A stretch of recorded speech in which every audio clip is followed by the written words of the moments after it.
So we have 2b squared plus 9b plus 9. And so we want to factor this. And we can factor this any method that you want. You can use the trial error method. If you're told to use the trial error method, no one's going to be checking, so you can use a different method if you want.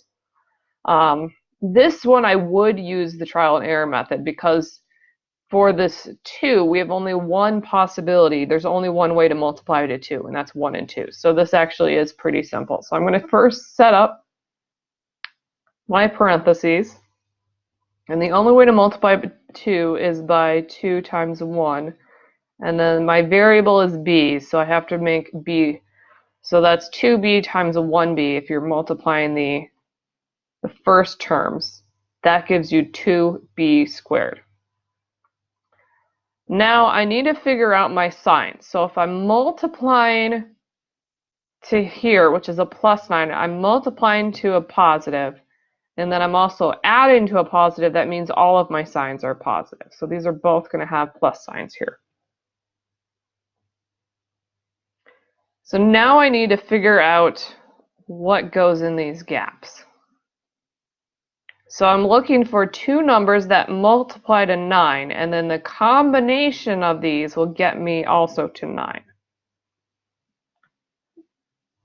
So 9 times 9 is 81, but I want numbers that get to 9. Yeah, so 9, we can get to 9 by 9 times 1, or we can use 3 times 3. So the trial and error method is you're basically plugging in the numbers and then you're seeing if they work by doing FOIL. And when we're looking at the FOIL part, we're looking at the inside and the outside.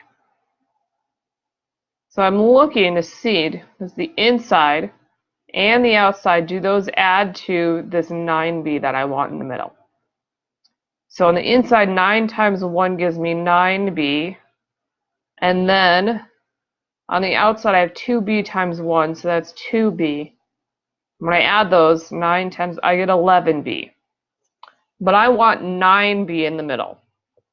So that means it's not 9 times 1. So I'm going to cross those out, but I could flip-flop them. What if I put the 1 here and the 9 there? So you start with the inside, 1 times 1b, so that's 1b, because 1 times 1 is 1.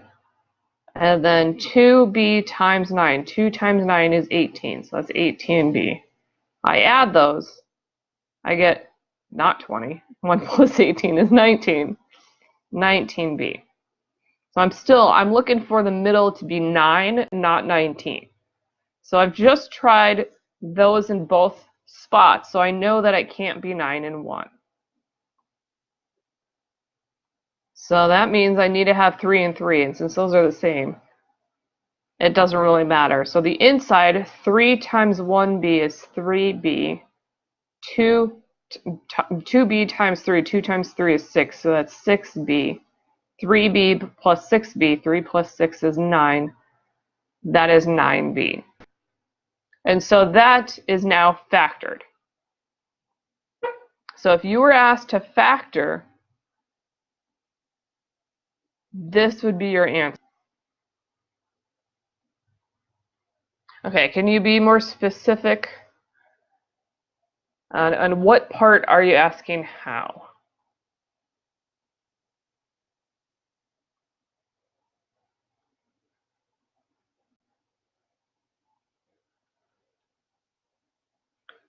Okay, so 6 goes into 9. I'm writing this addition vertically.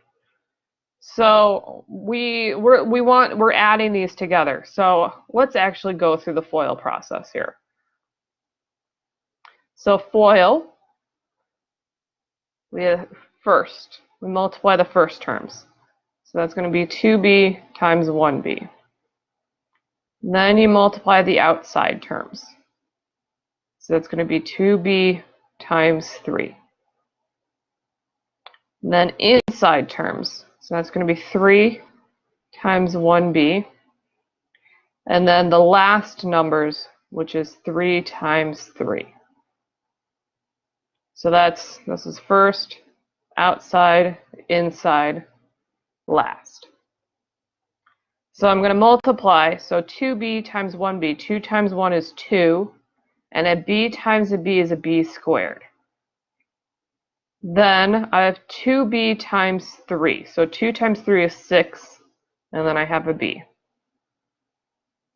Then I have 3 times 1b. 3 times 1 is 3. So I have a b. And then 3 times 3 is 9. Oops. So now we want to add our like terms, which are these middle pieces here. So we have 2b squared, and 6 plus 3 is 9. So that's 9b plus 9. And so that gets us back to where we started. So that's how you can check your work. So you're trying to find the numbers of combination so that it will add to the middle number. You don't have to worry about subtracting or dividing. You want them to add. The way I wrote it is because I was adding vertically, so I think that's where it got confusing. Is I was doing the vertical addition rather than side by side, and so I think it looked like a fraction there. So I think that's where I confused you.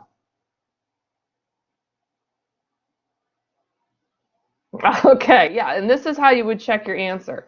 So this is basically saying, okay, I know I did it right. So if you're told to factor, this is your answer here. So that is factored. So you start with a line on top. You kind of go through this process to see what numbers work, and then you can check yourself by multiplying it back out to make sure you did it right.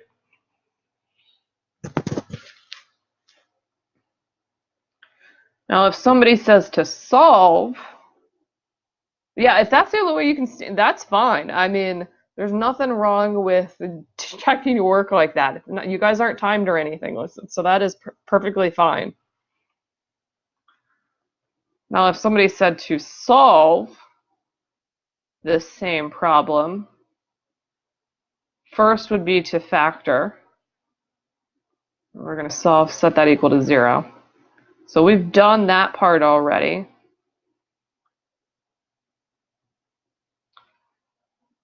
And then step 2 is to take each factor equal to 0, so the actual solving part. So you would take the first set of parentheses, 2b plus 3, and set that equal to 0. And then you'll take the second set of parentheses, 1b plus 3, and set that equal to 0. So when it says solve, you have to do more than factor. You have to also take each parenthesis, make its own equation. And then you solve each of these. So for the first equation, the 2b plus 3 equals 0, I'm going to subtract 3 from both sides. So that gives me 2b, and then 0 minus 3 is negative 3. Now I need the b. I don't want that 2 in front, so I'm going to divide because that is multiplied. It's attached. And that's going to give me a fraction, negative 3 over 2. Second equation here, I have 1b plus 3 equals 0, so I can subtract 3. I get 1b equals negative 3. And basically you're dividing both sides by that 1, and you get b equals negative 3. So that would be if you're solving. So if it says to solve, you have to do a little bit more work because you have to factor first, and then you're creating two linear equations that you're solving for the variable. So let's say we have 1, negative 3, 2, comma 4. We want to find the slope. So you're given two ordered pairs, and I'm going to label them. The first set is going to be labeled 1, so it's going to be x1 and y1. The second one will be x2, y2. And our equation for slope is m equals y2 minus y1 over x2 minus x1. So I need to replace each number with where it goes. So like y2, I'm going to replace with the number 4. y1 I'm going to replace with the number -3 based off of what I've labeled there. The m is used every time. Yeah, m is the symbol for slope. So it's the same equation every time. It has the same symbol every time. So my x2 I need to match with the number 2 here because that's where I've labeled x2. And then x1 matches with 1. That's where I've labeled x1. So I'm going to replace these numbers. So I have 4 minus a -3 over 2 minus 1. So now I need to simplify the top and the bottom. So 4 minus -3, that's actually the same as 4 plus 3 because subtracting a negative, those cancel out. So that's 4 plus 3, so we get 7. And then 2 minus 1 is 1. And then you divide, 7 divided by 1 is 1. So our slope is 1. So let me also demonstrate the equation of a line, because I know a lot of people were on the discussion with that. So there are two different equations for a line that we can use. We can use slope-intercept form, y equals mx plus b, or the one that we had in the discussion, which is y minus y1 equals m times x minus x1. M in both equations has to be the slope because the slope is always m. So everywhere you see m, you're going to put the value for the slope, which we found was 1. So I would just be replacing this m with 1.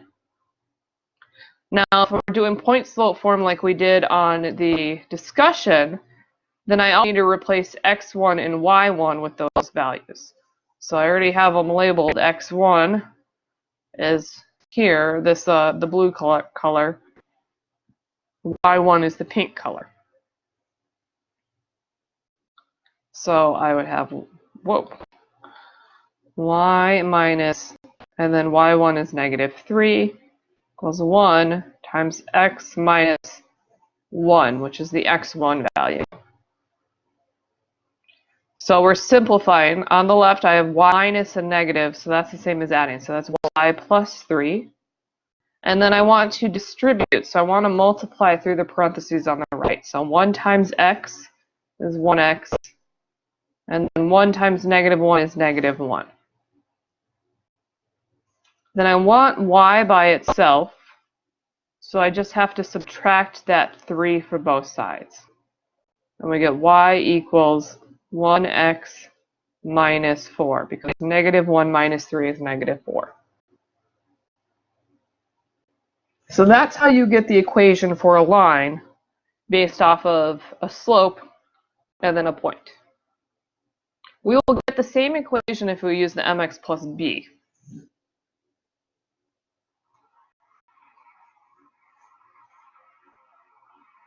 So m, again, is equal to, no, it's not +4 because we have a -1 minus 3.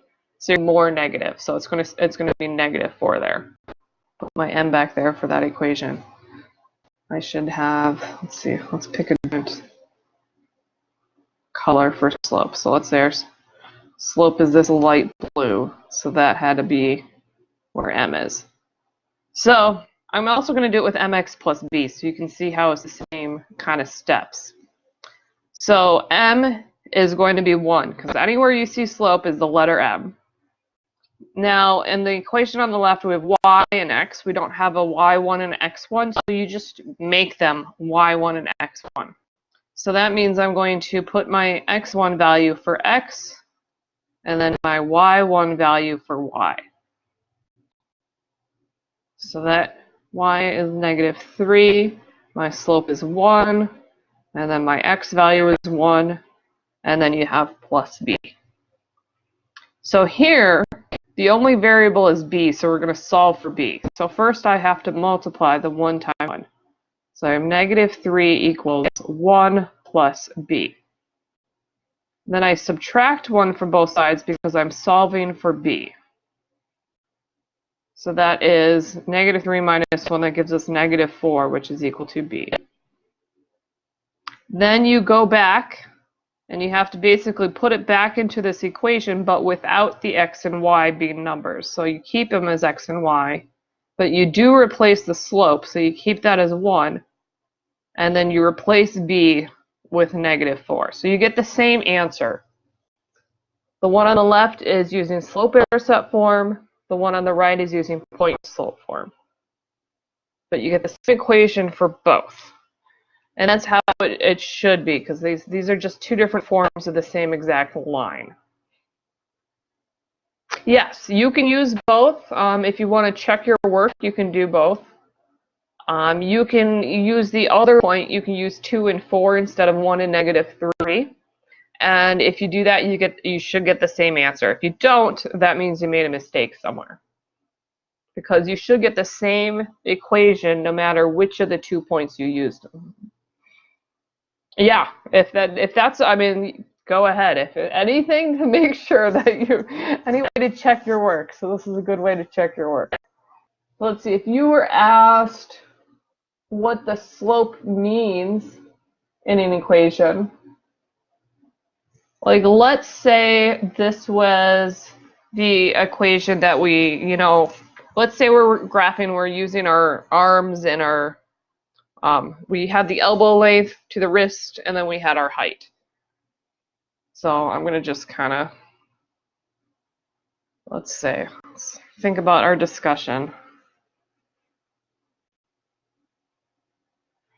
where we had the forearm and then height. So I'm actually going to just open up I should open up mine. Okay, let's see. So I ended up with an equation of y equals -0.67x plus 71.035. That was my equation. And I had found, so this is our slope here. So what that slope means is if we're looking at our units, we're measuring forearm in inches and then height in inches. And slope is the change in y over the change in x. So if I took that number for slope, that's -0.67, and then it's not a fraction, so you put it over 1. And then this is representing a change. So that's -0.67 inches of height, because our y value is height and it's measuring inches. And then that means on the bottom is x, that is also inches, and that is the forearm. So what negative means is that we are decreasing height by 0.67 inches. So it's negative, so it's decreasing for each. And then the bottom is positive, so that's going to be an increase. So 1 inch increase in forearm. So that's how you interpret slope and what it means. Basically, we're saying our forearm, or x, our input, as it increases by 1 inch because it's positive there, the height decreases by 0.67 inches. And so we translate that negative as a decreasing for that y, but the x is positive. Okay, so let's say we have 5x squared minus 11x plus 5x minus 2xy plus 10y squared. So I'm just making this up. So when you're looking at like terms, you need to make sure that it has the same variable and that the exponents on the variable match. In this example, the only like terms are negative 11x and 5x. Nothing else matches because we have an x squared and a y squared. So they both have a 2, but they don't have the same letter. And then we have something with an x and a y, but it can only match with other things that have an x and a y. So if other things don't have an x, don't have both letters, then it doesn't have anything it matches to. So when we're simplifying this, the only thing we can combine together are what I have highlighted, because those are the only like terms. Negative 11x plus 5x. So when you combine those, you add the numbers. You negative 11 plus 5. So that gives you negative 6, and then you leave it as an x. And then everything else, because it doesn't have anything like with it, just kind of hangs out. And then you look again, you're like, is there anything that matches? But there isn't, because we already added the only things that match. So if you were to simplify by adding like terms, that is as far as you can go. So you're looking for things are like terms if they have the same letter, same combination of letters, and the same exponents on those letters. I'm going to go through, let's see, I'm going to go back to this discussion questions that we had. I'm just going to add something else about the y-intercept. So the y-intercept is this number that's added on, and that is basically telling you what happens when x equals 0. So in our case, for the discussion problem, the x was 4 arm lengths. So you would say when your forearm length is 0 inches, basically you don't have an arm. In this case, it kind of is silly. It doesn't really make sense. But it's telling us what the height would be, what the output would be. The height would be about 71 inches.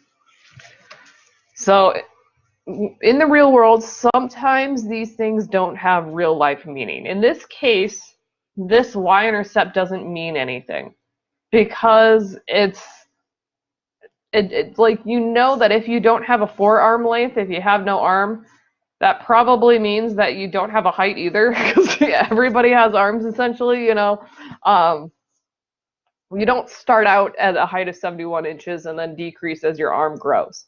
So you can find the y-intercept for equations, but they don't always have a meaning to them. So sometimes they don't provide any realistic information. It's just a number that we came up with the equation, but doesn't mean anything in real life. The slope means something in real life, but where the starting point is doesn't really make sense in this case.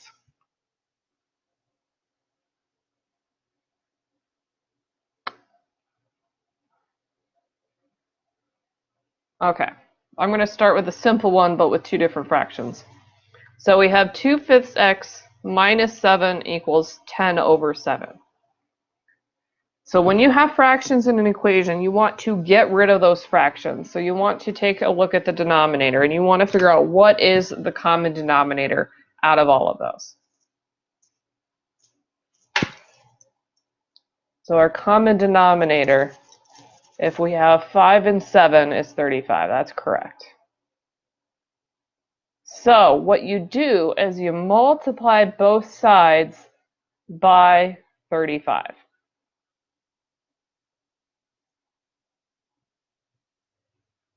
And when you're multiplying a whole number by a fraction, you always multiply the top numbers together and the bottom stays the same.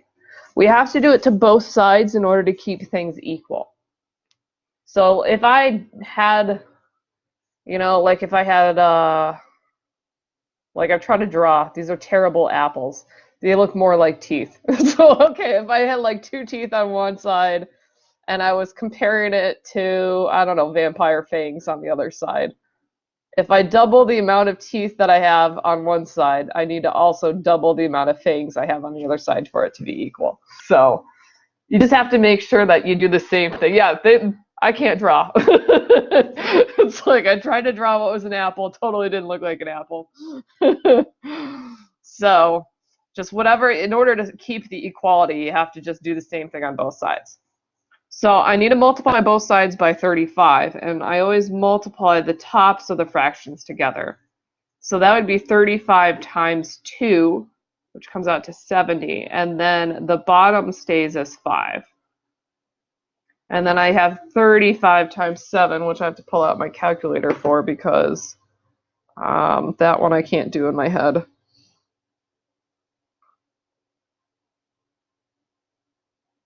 $245. So that's going to be minus 245 because we had that minus 7.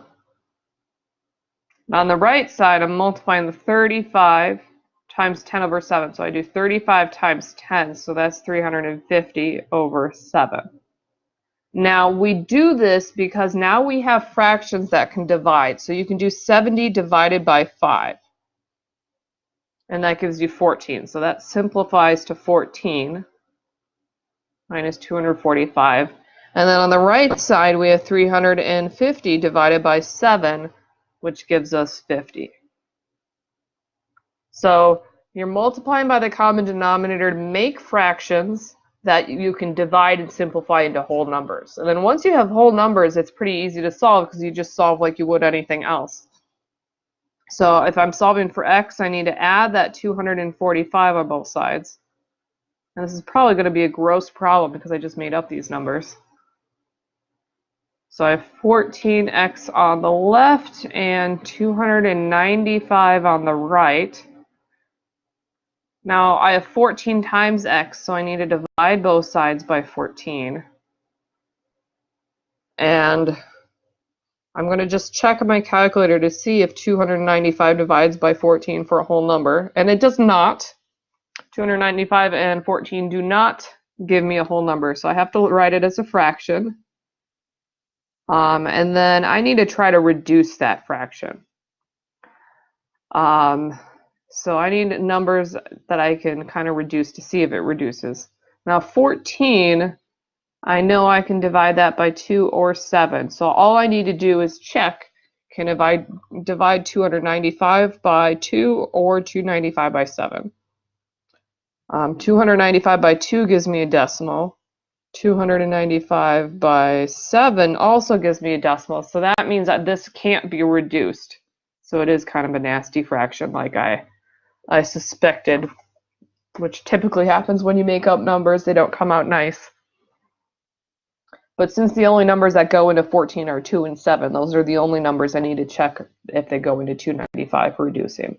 And since they don't, my answer is a fraction, but at least I didn't really have to work with fractions very much in the beginning because I tried to get rid of them by multiplying by that denominator.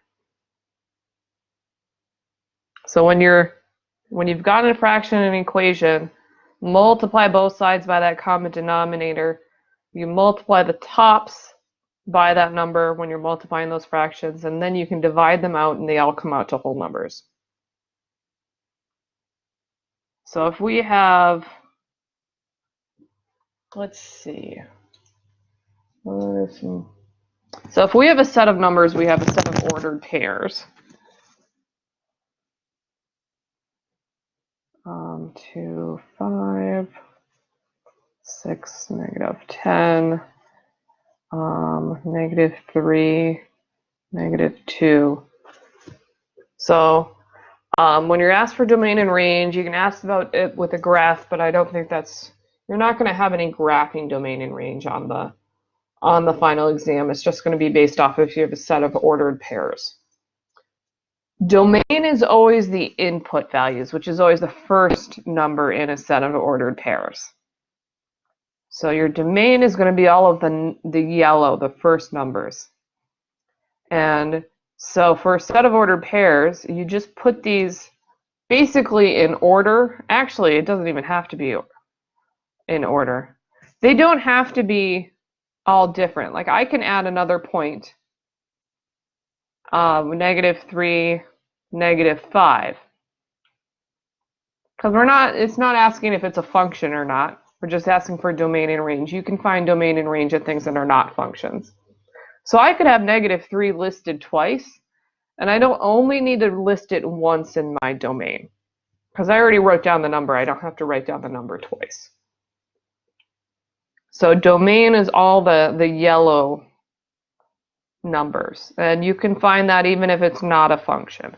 And this is not a function because -3 has two different values.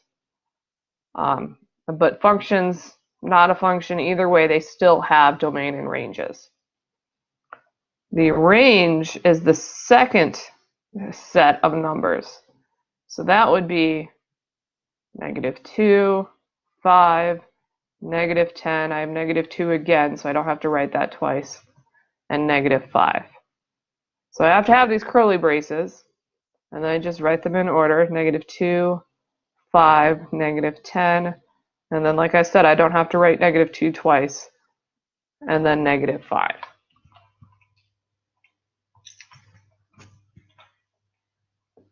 So the range, second value, domain is the first number. They don't have to be functions, but when you're looking to see if things are a function, you're making sure that there's not doubles for the x with two different y's.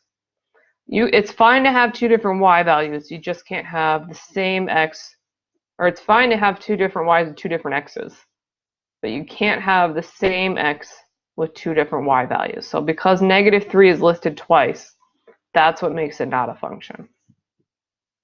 Otherwise, it would be a function. What I had originally had written down without that last ordered pair is a function, but I made it not a function by adding that last number.